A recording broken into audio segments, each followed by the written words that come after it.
in the NBA. This comes after a rough stretch of criticism from the likes of Barkley and Shaq, some offseason trade rumors, and Joel Embiid embracing a villain role on social media. Kawhi Leonard did actually play for LA last night, did score 30, but Rick Bucher, we're going to start with the Sixers. Fox Sports NBA analyst Rick Bucher's here. Rick, did this Sixers win prove maybe that we were a little premature? I shouldn't say we. Rob was premature in breaking up Joel Embiid and Ben Simmons. No, not at all. I mean, look, we can't just take one game and decide that everything has been fixed, especially a game at home. There's nothing wrong with the talent of Joel Embiid. There's nothing wrong with the talent of Ben Simmons. What's wrong is the two of them together. I can go analytics with you. Thank you. And tell you that that combo, from an offensive efficiency standpoint or a defensive efficiency standpoint, it's not their best combo, not by a stretch. They got 4 or 5 other ones that are more efficient. The other part is this great divide between what they do at home and what they do on the road and the consistency of their play. If they played any semblance of the way they played last night on a regular basis, I'd say give it a ride. Even though from a basketball standpoint, I don't think it fits, let's see. But they don't give you that consistency because there's a void when it comes to leadership. I'll ask you right now, I ask all of you, who's the leader of this team? Is it Joel Embiid? He's playing in Miami. Okay, well, but the bottom line is nobody has grabbed the reins. And so almost to their benefit, take one of them out of the equation and the other one is going to have to. Or we're going to find out whether he's capable of it. If we redefined who Ben Simmons was, if we stopped calling him a point guard and looked at him through the prism of Kawhi Leonard or Giannis Antetokounmpo as a forward or a point forward, a forward with playmaking capabilities, this wouldn't be such a mystery. We wouldn't be looking at it because you look at Giannis and what he has in the center position, it's Brook Lopez. He can space the floor. You look at what Kawhi Leonard has. It's Ivica Zubac, who you're not going to play through offensively, right? He's there for defensive purposes primarily. That's what you have to do to get the best out of Ben Simmons. And Joel Embiid is not. And if you're going to do that, then you're not going to get the best out of Joel Embiid. Yeah, I agree with most of what you say. I don't think Embiid's where Brook Lopez is as a floor spacer. Now, because Brook has become a really good three-point shooter. If he were that, then they would fit. Because I think Ben can play like Giannis. But I'm with you for the most part in that they like Simmons or Embiid said it last week. The floor spacing is jacked up because to get somebody to guard Simmons, you have to put him down low in the fourth quarter especially. And then that forces Embiid out and takes him away from what he does best. Right. While he's a decent shooter, he can't be at the post. But I think this is perfect because to break them up already, let's say they broke them up last year, I think that would have been premature. Now, even to break them up at the deadline this year, I think would have been premature. You got the rest of the season, see what they do in the playoffs. Because they still, I would argue, have the most talent in the East. And if they can put it together, the fact that they play so well at home does tell you it's something there. And you're right, Rick, they don't have leadership. Talent on paper. Right. But hold on, they're 25-2 at home, and I know it's at home. But they've beat the top 4 teams in every conference, or in each conference at home.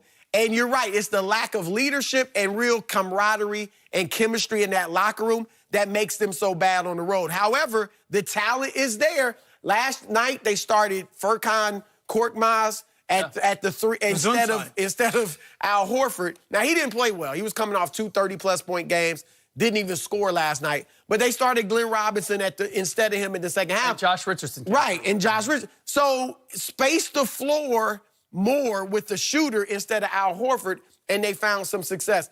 I'm with you in that. Look, if they have a disappointing postseason, I'm doing one of 2 things. I'm moving Embiid because you can get a haul for him, I think. And I think Ben Simmons can be like a point center even, or a point forward, whatever you want to call him. Or I don't know who this coach is. Phil Jackson could have been the guy, but he's obviously not coming back to coaching. If you can find a coach who can maximize those two together and work their personalities together, has a scheme that might work, that would be the guy. Who's the guy who invented the I was going to say, Rubik's Cube? I don't know, right. I don't know who that is. I'm with Rick, but make the trade then. I'm with Rick that at this point, excuse me, I would be willing, after this postseason, to part these two and go find somebody.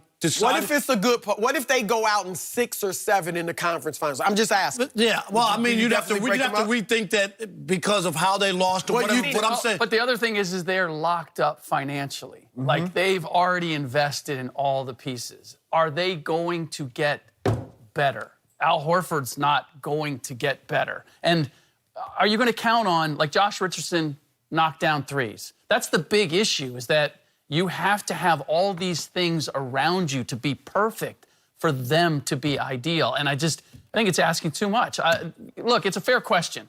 If you got to the conference finals, would you hold on to it? Would you? And if they get knocked out in the first round, I think you would take a look and go, you know what? I mean, we got to break it up, in right? Portland with Damian Lillard and C.J. McCollum to an extent. They decided, we're not going to break it up. They get to the conference finals last year. Right. This year, they're on the outside looking into the playoffs. So maybe you give it one more chance, but that might not even work. But here's the difference. We went through the whole process. We had the losing of 4 or 5 years. The promise for all of that was, but we're going to build a champion. Yep. Not a team that gets to the second round. You had that before the process started. Mm-hmm. A championship. If you look at the league and you look at this team, do you say, oh, yeah, I see this team winning a championship at some point? If you don't, then I say you reshuffle the deck. Which one would you give up, trade? I would give up Ben Simmons because I believe that Joel Embiid. Now, I talked to a number of GMs about this. If you're trying to win right now, you trade Ben Simmons. If you are playing the long game because of Joel Embiid's health and questions about his durability, you would go with Ben Simmons, and you're going to assume that he's going to develop a jump shot at some point in his life before he retires. But I feel like Embiid is the problem with using him as Brook Lopez and just as a spacer is he can do so much more. Yes, you can play through him. He is a passer. He can play below the free throw line. I want to fully maximize who he is. Ben, because I've seen Markelle Fultz improve his jump shot. Lonzo Ball is a jump shooter. Giannis Antetokounmpo has a three-point shot. This, to me, is the great mystery in the NBA, is that Ben Simmons, after all these years, still does not have any semblance of a jump shot, never mind three-point range, a pull-up jump shot from 17, 18 feet. Yeah, it's what we saw last night with the 76ers is what frustrates every Sixers fan. This is who they have the potential to be, but this is not what they are every single night, night in and night out. In part is because of the effort that these guys play with. You said something that stuck out to me about leadership and not identifying who and what that leadership looks like on that team. I think they thought Al Horford was going to be that guy that steps in and be able and be the leader and corral these guys and help guide them on how to win and how to be professionals. That hasn't happened. Right. And because that hasn't happened, you still see this up and down roller coaster of a team because they struggle with identity. Are we going to be a big team and play through Embiid, or are we going to be a run and gun team and let Ben Simmons just fast break it and get to the hole and then space the floor out? They don't know that. And so I think the answer is no, it's not premature. When it talks about, are we going to blow this team up or should they? Yes, because it's not working on a night in and night out basis. They show flashes, and every team shows flashes at some point. But this team, the expectations, to your point, is championship. Yeah. And that's not going to happen. They have currently, matched the Knicks road record. Like, as bad as the Knicks team is, they have the same road record. That tells you that there's something not right in there. Right. Your best players have to be your hardest workers.